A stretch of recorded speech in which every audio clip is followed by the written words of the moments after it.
십계명이 두 돌판으로 되어 있는데 한쪽 돌판이 다 끝나고 그 다음 돌판, 두 번째 돌판에 나온 하나님께서 우리에게 사람과의 관계 속에서 우리가 마땅히 감당해야 될 의무에 대하여 말씀하시는데 제일 먼저 말씀하신 것이 부모를 공경하라라는 것이었습니다. 왜 그 계명을 우리 사람과의 관계 가운데 제일 먼저 주셨을까? 제가 설명드리기를, 우리 인간의 가장 기초적이고 기본적인 단위가, 공동체가 바로 가정인데, 가정에서 하나님이 주신 권위는 부모에게 권위를 주었기 때문에 가정에서 부모들에게 공경하면서 나중에 세상에 대해서 하나님이 주신 여러 권위자들에게 권위자들을 공경하고 배울 것을 하나님께서는 의도하고 계셨기 때문이라고 했습니다. 부모를 공경하라 라고 하신 후에 오늘 그 다음에 나오는 제6계명은 살인하지 말라, 우리 같이 함께 읽은 신명기서 5장 17절에 있는 대로 살인하지 말라라는 계명을 6번째 계명으로 주셨습니다. 이유는 생명은 하나님께로부터 오기 때문에 그렇습니다. 믿으셔요? 생명은 하나님께서 주시는 것입니다. 사람이 생명을 만들 수가 없어요.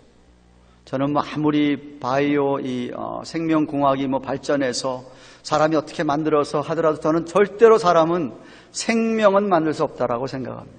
만약 사람이 생명을 만들 수 있다 그러면은 성경이 거짓말이 되는 겁니다. 그렇지 않습니다. 뿐만 아니라 예수님께서는 공관복음, 사복음서 가운데 공관복음, 마태, 마가, 누가복음에서 한 영혼이 천하보다 귀하다는 말씀을 해 주셨습니다. 영혼이 천하보다 귀하다 하는 말씀을 해 주셨기 때문에 살인하지 말라라고 하는 계명을 주셨다고 생각합니다. 물론 여러분이 우선 한 가지 알고 지나갈 것은 살인하지 말라고 한 것과 죽이지 말라는 것과는 다릅니다. 우리 말 단어도 다르지만 히브리어 원어에는 분명히 다른 두 단어를 사용하고 있습니다. 그러니까 죽이지 말라는 명령이 아니라 살인하지 말라는 명령입니다.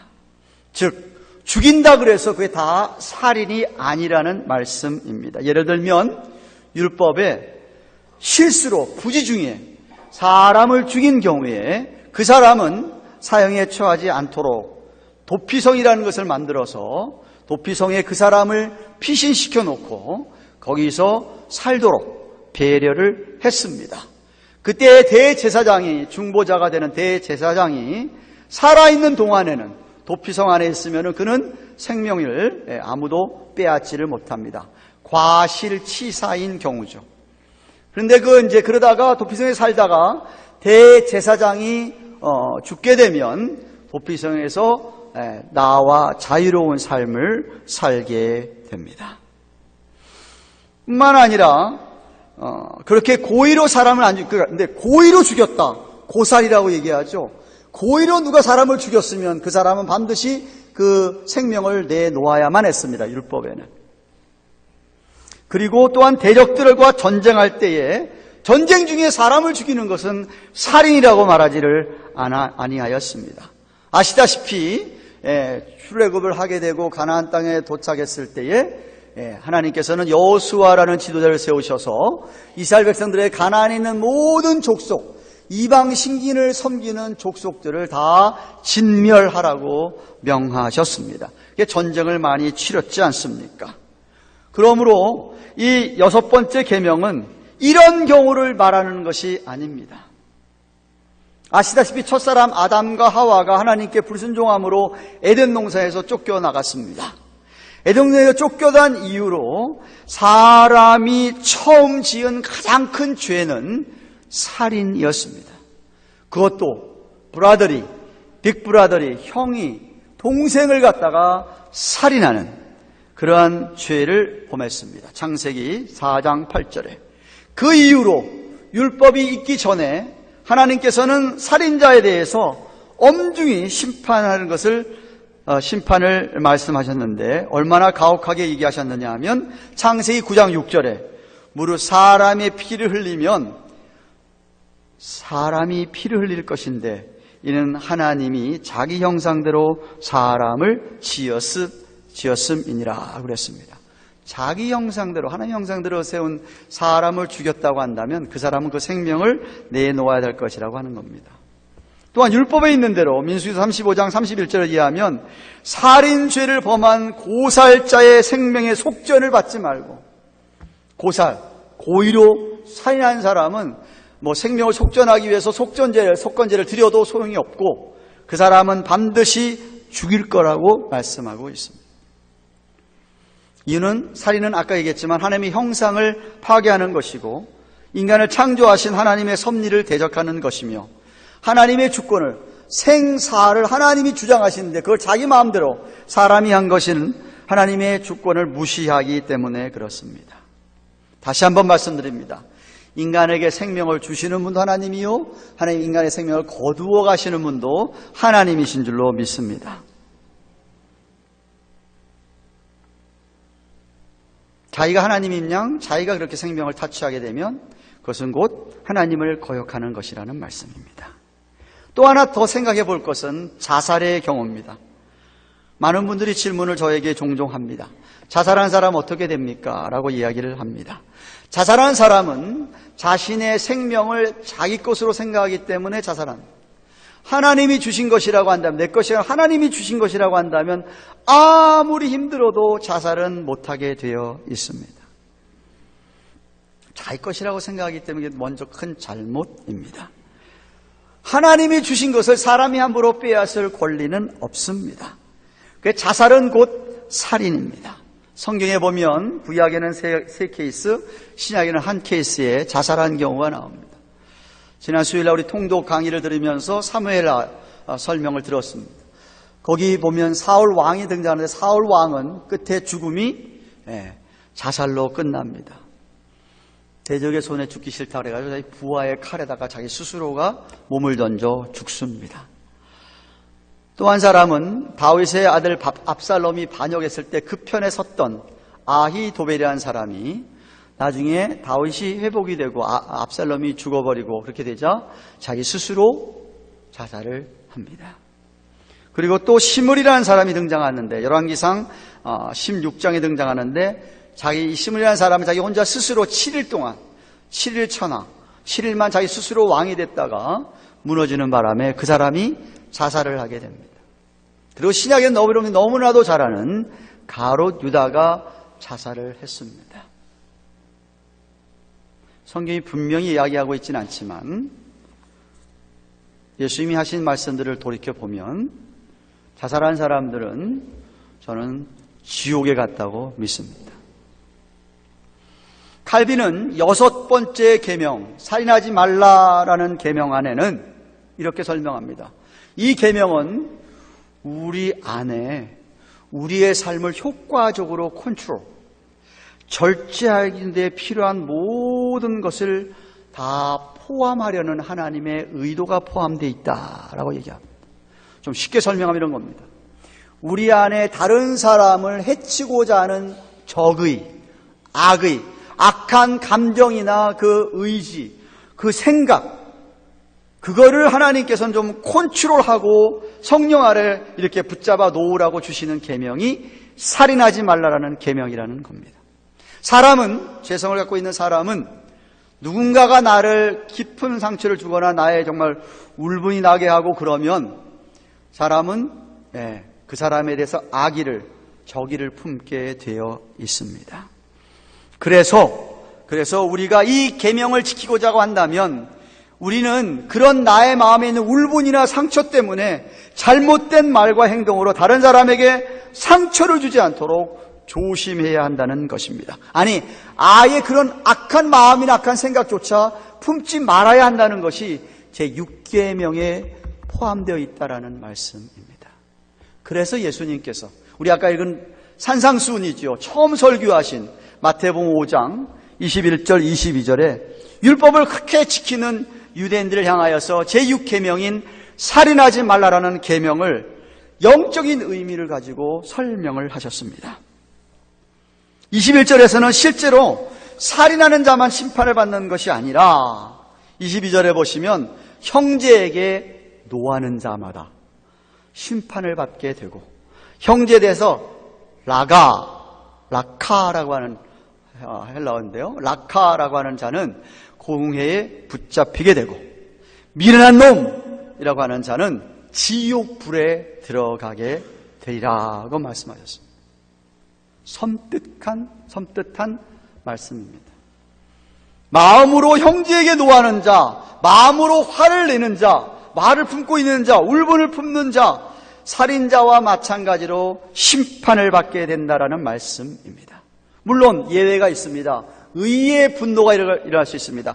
불의를 보고서는 못 참아서 화를 내는 것. 예수님께서도 하나님의 성전을 막 장사꾼들이 막 매매하는 장소로 막 바꾸는 거 너무 화를 내셨어요. 그래서 그냥 채찍으로 그 장사꾼들의 상을 뒤엎으면서 채찍으로 화를 내신 적이 있습니다. 그러한 의의 분노를 말씀하는 것 아닙니다. 여기서 말하는 분노는요, 내 자신에게 개인적으로 이기적인 어떤 것 때문에 그것을 내가 상처를 입거나 자존심이 상함으로 인하여서 내가 분노를 내거나 화를 내는 것을 말합니다. 잘 들으세요. 성경 아무리 뒤져봐도요, 창세기부터 계시록까지 성경에는요, 저와 여러분이 하나님을 믿기 때문에 그 믿음을 가지고 우리가 이 땅을 살아가면서 자긍심, 영어로 얘기하면 self-esteem, 하나님을 믿는다라고 하는 자부심, 내가 하나님의 자녀라고 하는 자부심을 갖고 사는 것을 하나님은 정말 원하십니다. 그런데 하나님은 여러분 자신의 자존심, 프라이드, 그건 하나님이 아주 싫어하십니다. 전 생각할 때 창세기부터 계시록까지 하나님이 가장 싫어하는 것 중에 하나가 프라이드입니다. 자존심 혹은 자만, 이런 겁니다. 하나님은 그것을 용납하지 않습니다. 왜 그런지 아십니까? 인간은 하나님을 떠나서는 자기에게 존귀한 게 하나도 없습니다. 무슨 말이냐면 여러분 스스로 나를 귀하게 내가 자존심 내세울 만한 그것이 하나도 없다라는 이야기예요.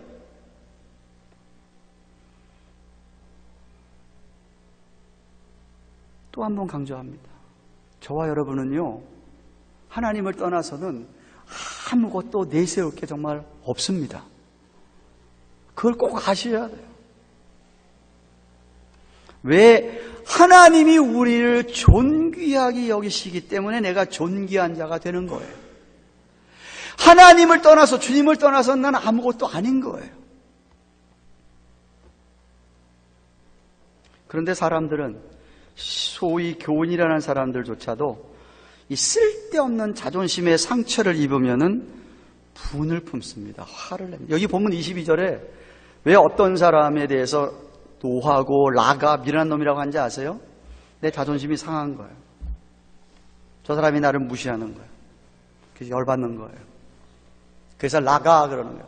라가라는 말은 원래 그 말이 아람어에서 나왔습니다.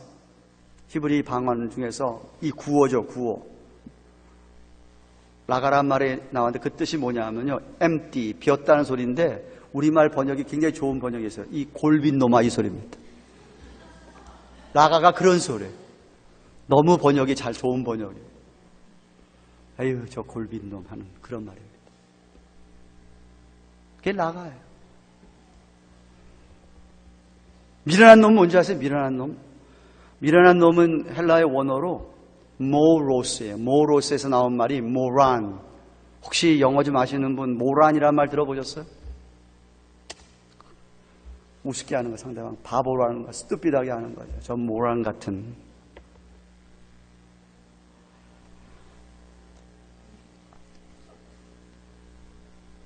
욕이죠, 욕.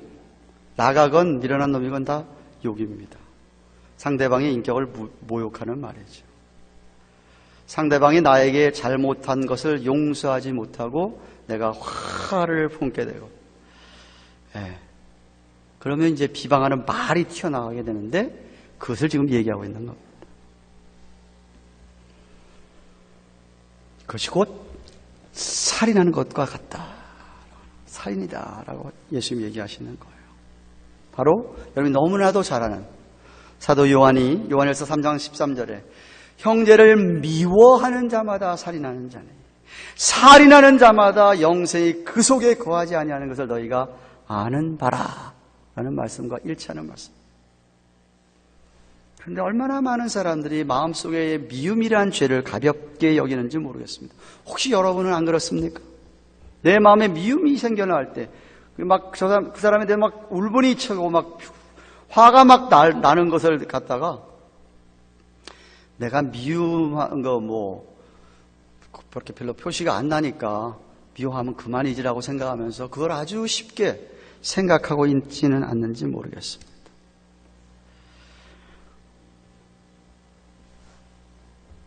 왜 사람이 살인을 하게 되는지 아세요? 제가 지난주에도 여러분에게 예와 말씀드리지 않았습니까? 모범 학생인 고등학생인데 어머니를 갖다가 그렇죠?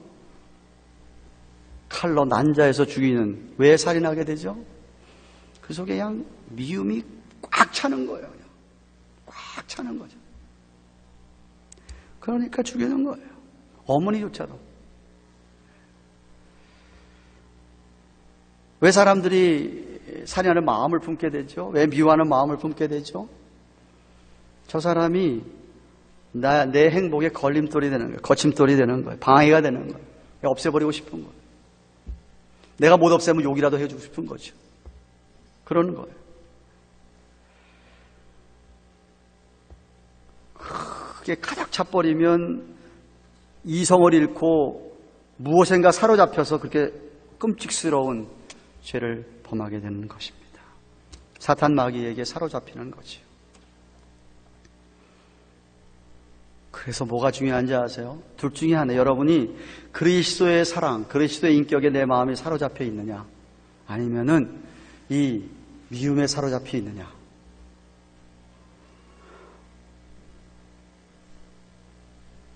내 마음, 우리가 사람인데 인간인데 어떻게 내 마음에 미움하는 마음이 조금도 없을 수 있겠습니까? 우리도 근데 왜 상처를 아무것도 안 받을 수 없지는 않지 않습니까? 근데 중요한 건 그때마다 그것을 여러분이 해결하셔야 돼요. 해결 안 하고 내 마음에 가만히 두면요, 반드시 바깥으로 나타나게 되어 있습니다. 때가 되면. 자기도 모르는 사이에 무의식적으로도 나타나게 되어 있는 거예요. 예. 여러분이 그 미움하는 마음이 계속 있으면 하나님과의 교제가 끊어집니다. 왜? 하나님이 이토록 싫어하는 걸 하고 있으니까. 만약 여러분이 하나님의 용서와 하나님과의 나와의 화목한 이런 것들, 은혜들을 갖다가 배우신 분들이라고 한다면, 그런 것을 체험한 분들이라고 한다면, 여러분 마음에서 미움을 버리지 못한다고 한다면 아주 심각한 죄라는 것을 기억하십시오. 그게요, 언젠가는 나타납니다. 그거 해결하지 못하면 반드시 나타나죠. 여러분, 미움과 사랑이 얼마나 비슷한지 아세요? 어떤 사람은 동전에 양면과도 같다고 하는 사람들 계시는데요. 여러분, 어떤 사람을 사랑하는 마음이 가득 차 있으면요, 그걸 절대로 내 마음속에만 품고 있지를 못합니다. 목사님, 경상도 문둥이들은 사랑한다는 말 안 하던데요? 말은 안 해도 꼭 표시됩니다. 티가 나게 되어 있습니다. 왜? 내 사랑하는 마음이 있기 때문에. 똑같은 게 뭐냐면 미움하는 마음이 내 안에 있잖아요. 반드시 표시나게 되어 있어요. 반드시 표시나게 되어 있죠. 그러면 이제 여러분 넘어갈 선을 넘어간 거예요. 네, 넘어간 거예요. 그래서 미워하는 마음이 생길 때 그 마음의 뿌리를 해결하지 않으면 재발하게 되어 있고요. 또다시 화를 품고 욕하게 되어 있고요. 그 사람이 안 듣더라도 하나님은 다 듣고 계시고요. 그 사람의 인격을 무시하게 됩니다. 별 이유도 없이 미운 사람도 있죠. 그거 다 저는 사탄 마귀가 하는 일이라고 생각을 합니다. 시기 질투 때문에 나타나는 것이고요. 편견 때문에 그렇거든요. 우리나라의 고질적인 문제잖아요. 경상도 사람은 무조건 전라도 사람 싫어하고 미워하고, 전라도 사람은 무조건 경상도 사람 싫어하잖아요. 고질적인 문제잖아요. 괜히. 아니, 미워할 수 있는 이유가 분명히 있다 할지라도 거기서 여러분이 딱 스탑하고 끊지 않으면 그거는 큰 죄로 몰고 가게 되어 있습니다. 그 죄 때문에 하나님을 점점 멀리하게 되고요, 하나님을 바라보지 못합니다. 하나님은 여러분의 마음을 다 꿰뚫고 계시고 여러분이 무슨 생각하는지도 다 알고 계시는 분입니다. 믿으세요? 좀 겁나지 않습니까? 겁나죠? 겁나요. 정말 두려워요. 네.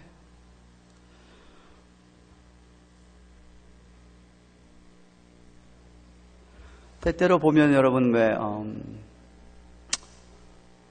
폴리스가 와가지고 나 잘못도 안 했는데 티켓 주는 경우가 있어요. 그러면 법원까지 가서 싸우려고 하잖아요. 그죠? 미국에서는 벌금이 워낙 비싸서 가서 싸울만 하지만요, 한국은 벌금이 되게 작거든요. 저는 목사님이 폴리스가 이거 내가 잘못하는 잡았대요. 잡아서 벌금이 얼마냐 그랬더니 뭐 3만 원? 얼마 안 되니까 그래, 나 잘못 없지만 그냥 벌금 내고 말아야지 하면서 벌금 내야 될 마음을 어떻게 생각했냐면 안 들킨 때가 더 많았으니까 새벽 기도 가다가 빨간불 막 지나가고 들키는 일이 더 많으니까 억울해도 한번 회개해야지, 그런 마음을 먹었답니다. 여러분, 하나님께서는 여러분의 마음 생각 자체를 다 보고 계십니다. 중요한 거는 여러분의 마음이 하나님의 은혜로 채워져야 돼요. 그렇지 않으면 우리는 또 누군가를 미워할 수밖에 없어요.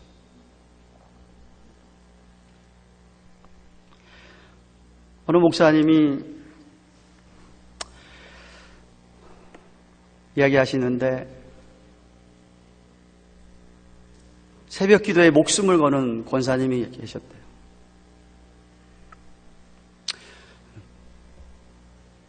근데 이분이, 권사님이 새벽 기도 와가지고는 목숨을 걸고 새벽 기도하면 새벽 기도에만 포커스를 놓고 기도해야 할 텐데 딱 와가지고서는 왜 김 권사 안 왔지? 왜 이 권사는 또 안 나타났어?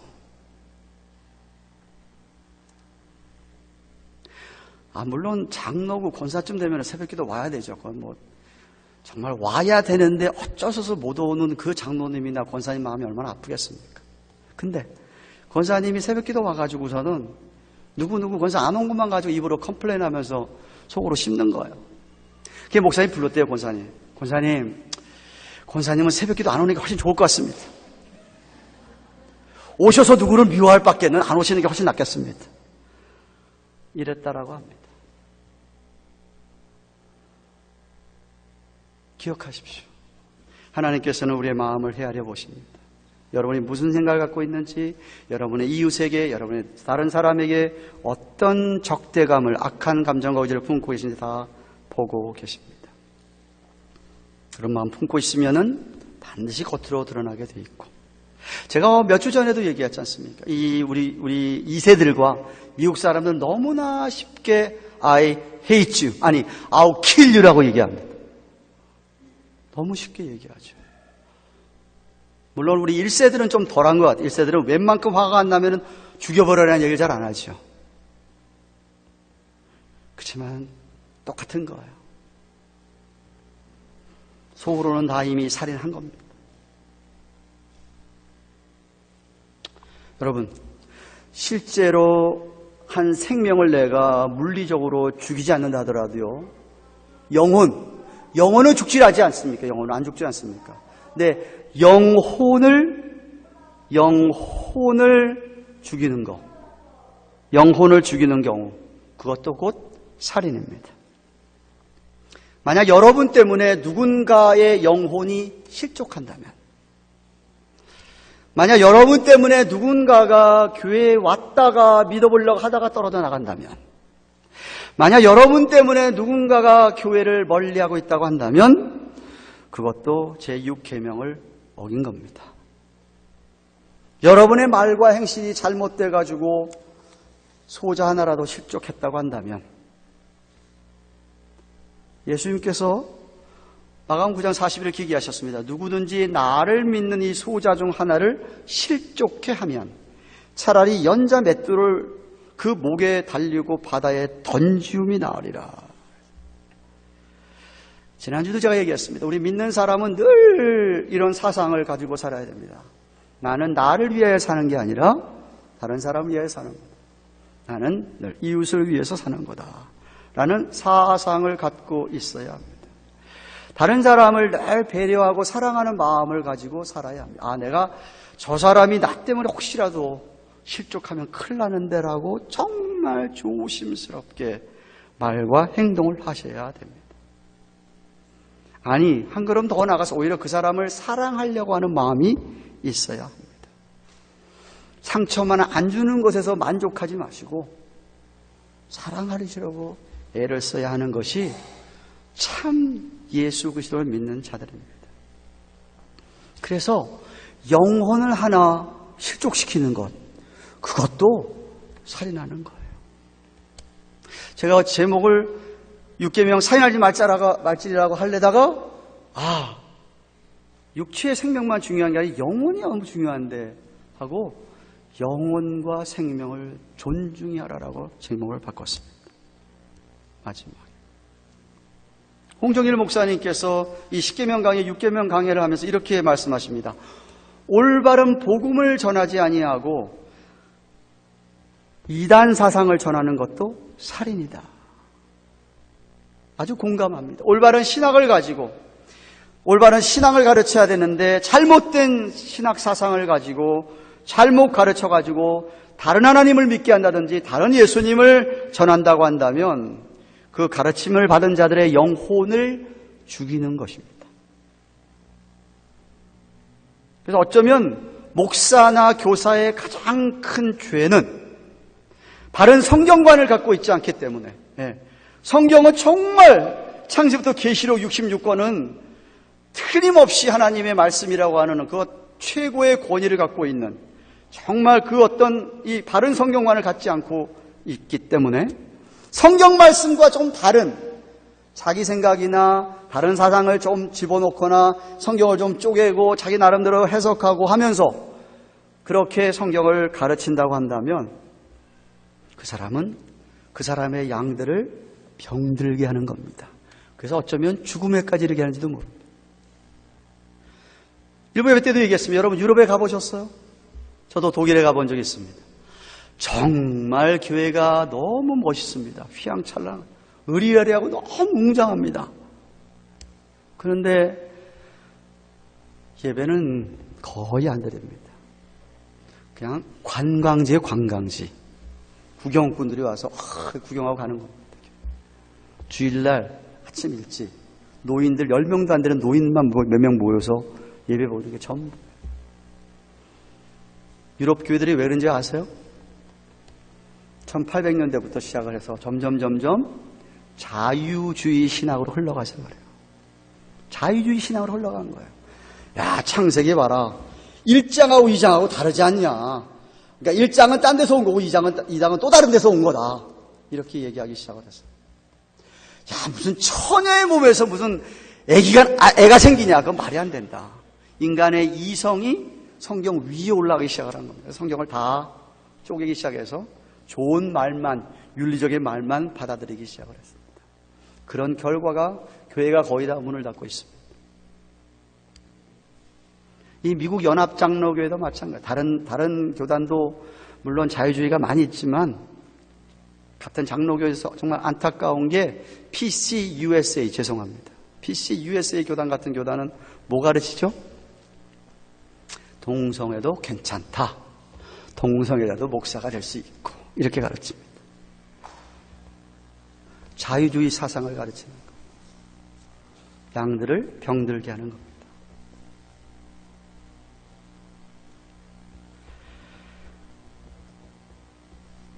영혼과 생명을 정말 우리는 소중하고 존중히 여겨야만 합니다. 다른 사람의 영혼조차. 내가 내 생명이 소중하고 내 영혼이 소중하다면 다른 사람도 그렇게 소중하게 여기라는 것이 바로 제6계명의 말씀입니다. 인간이기 때문에 우리가 이거 감당하지 못해서 욕이 나올 때도 분명히 있습니다. 그래서 중요한 게 뭐냐?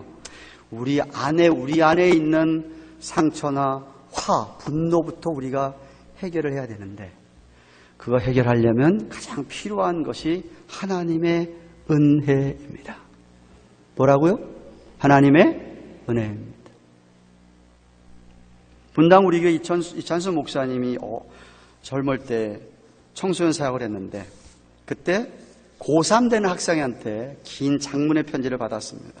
편지 일부만 내가 여러분에게 읽어드릴게요. 목사님 보세요. 한참 사춘기일 무렵인 그때에 저는 밤마다 눈물로 베개를 흥건히 적시고 잠들곤 하였습니다. 저에게 말 못할 아픈 상처가 있었습니다. 아버지는 전통적인 불교 집안의 부잣집 막내 아들이었습니다. 그 아버지는 술 중독자에다가 폭력 가장이었습니다. 저녁 무렵 아빠가 집에 돌아오지 않으면 저는 가슴 조마조마 부여잡고 있으면 문을 박차고 들어오셔서 이유도 없이 엄마를 때리고 집안을 풍비박산을 만드는 것이었습니다. 일주일에 3, 4일 정도는 항상 그랬습니다. 정말 악몽과 같은 나날을 보냈습니다. 술 먹고 들어와서 엄마를 때리면 제가 아버지 바지를 붙들고 엄마가 맞는 것을 방어하면서 그 밤을 지내어야 했습니다. 아버지는 날로 의처증이 더 심해지는 것이었습니다. 결국 정신적, 육체적 고통을 못 이기시던 어머니는 유방암에 걸리셨습니다. 머리카락이 다 빠지는 지독한 항암 치료를 받고 유방 하나를 잘라내는 대수술까지 했어야 했습니다. 아버지를 용서할 수가 없었습니다. 지금도 생생하게 기억되는 악몽 같은 장면이 있었습니다. 수술 후에 병원에서 의사는 어머니 면역력이 길러지려면 3, 4년 몸을 잘 추스리고 건강에 주의하라는 충고를 했는데도 아랑곳하지 않고 아버지는 늘 여전히 그 버릇 그대로 이었습니다. 술 먹고 들어와서 행패를 부리는 것이었습니다. 한날은 아무 이유 없이 어머니의 수술받은 자리를 뼈밖에 남지 않은 부위를 주먹으로 내리치는 것이었습니다. 헉! 하는 어머니의 고통소리, 잊혀지지 않는 끔찍한 장면. 아버지가 도저히 인간으로 보이지 않았습니다. 짐승도 저렇지 않을 것을. 수없이 겪어야 했던 자살 충동. 부엌에서 식칼을 빼들고 방에 가져와 문을 잠그고 수없이 식칼을 움켜쥐고 죽으려고 하다가 다시 부엌에 갖다 놓곤 했습니다. 엄마를 생각해서 저는 절대로 죽을 수가 없었습니다. 유치부 때부터 빠지지 않고 교회를 다니던 저는 중학교 3학년 때 수련회에서 하나님을 인격적으로 만났고 절대로 용서할 수 없었던 아버지를 위해 기도하기 시작했습니다. 매일 밤을 눈물로 기도하다가 잠이 들곤 했습니다. 부잣집 막내 아들이셨던 아버지는 낭비벽으로 어머니의 피나는 수고에도 불구하고 저희 집은 부도를 맞았습니다. 하나님께서 육신의 아버지를 사랑하셨는지 아버지께서 도무지 돌아설 기미가 보이지 않자 아마 물질을 모조리 빼앗아 가졌습니다. 철저히 아버지를 돌려놓으시려는 하나님의 계획이었음을 확신합니다. 부도를 맞고 서울로 온 지 벌써 1년 반이 되었습니다. 아버지를 미워하지 말고 불쌍히 여기라던 어머니의 늘 하시던 말씀대로 하나님께 기도했습니다. 불쌍한 우리 아버지 좀 도와달라고 말입니다. 서러운 지금 경제적으로 어려운 것은 불편할 뿐 저에게는 아픔이 될 수는 없었습니다. 왜냐하면 육신의 아버지께서 교회에 나오시고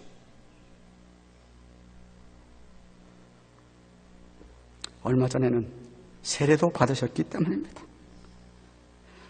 아버지의 나쁜 버릇도 하나님께서 고쳐주셨고요. 경제적으로는 풍족했지만 정신적으로 항상 불안했던 옛날보다 지금 좀 불편하지만 아버지의 변화된 모습을 보며 더없이 기쁘고 하나님께 감사를 드립니다. 정말 하나님의 놀라운 역사를 체험했습니다. 이제까지 고난과 시험들을 통해 저도 하나님을 만났고 우리 아버지도 하나님을 만났습니다. 그래서 고난을 주신 하나님께 감사드립니다. 고3 학생입니다. 고3 학생. 우리 가운데 누가 실제로 어떤 사람을 정말 죽이겠습니까? 그런데 아까도 얘기했지만 우리의 마음은 죄의 성향 때문에 부패한 상태이어서 누군가가 조금만 나를 찔러도 우리는 금방 그렇게 죄가 나타날 수밖에 없는 죄인입니다. 우리는 다른 사람의 영혼과 생명을 존중하게 여기지 않으면 금방 미워하고 살인할 수밖에 없는 죄인입니다. 그렇기 때문에 우리의 심령에 늘 하나님의 은혜와 사랑으로 채워져야만 합니다. 십자가의 은혜, 구원의 감격이 자주자주 여러분 속에 되새겨지지 않으면 우리는 죄를 지울 수밖에 없습니다. 무시무시한 죄를 말입니다. 하나님께서는 내 영혼과 내 생명만 귀하게 하는 것이 아니라 다른 사람의 생명과 영혼도 귀하게 여기십니다. 그렇기 때문에 여러분은 다른 사람들을 존중하셔야만 합니다. 과거에 그렇게 살지 못하고 정말 쉽게 화를 내고 미워했다면 회개하시고 돌이키셔야만 합니다. 그러면 성령님께서 도와주셔서 여러분의 마음과 생각을 고치게 하시고 여러분에게 은혜가 다시 채워지면 우리 얼마든지 그런 사람들조차 사랑할 수가 있습니다. 아무리 여러분에게 잘못했다 하더라도 용서하게 하십니다. 용서해야 합니다. 물론 우리 자신의 힘으로 안 됩니다. 성령님의 도우심이 필요합니다. 그래서 기도가 필요합니다. 여러분, 정말 성령을 받은 그리스도인이라 한다면 나는 가능하면 죄를 짓지 않도록 애를 써야만 합니다. 정말 믿는 자답게 살려고 발버둥을 쳐야만 합니다. 십계명을 요약해 주시고 우리의 삶의 대강령, 대헌장이라고 할 수 있는 매그나 카타, 예수께서 가라사대 내 마음을 다 목숨을 다하고 뜻을 다하여 주 너의 하나님을 사랑하라 하셨으니 이것이 크고 첫째 되는 계명이요 둘째는 그와 같으니 내 이웃을 내 몸과 같이 사랑하라 하셨으니 라는 말씀을 늘 기억하셔야만 합니다. 따라하십시다. 내 이웃을 내 몸과 같이 사랑하라. 여러분이 여러분의 몸을 생각하고 케어하라고 한다면, 여러분의 영혼을 정말 그렇게 케어하신다고 한다면 여러분의 이웃의 몸과 영혼도 케어하셔야 되고 존중히 여기셔야만 합니다. 그런 은혜가 여러분에게 넘치기를 주님의 이름으로 축원합니다. 기도하십시다.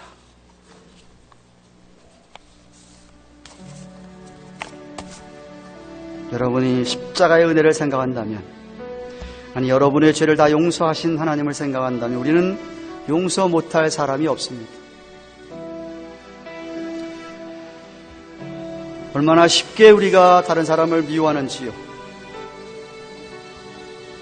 정말 주님 말씀을 기억하고 우리의 영혼과 생명만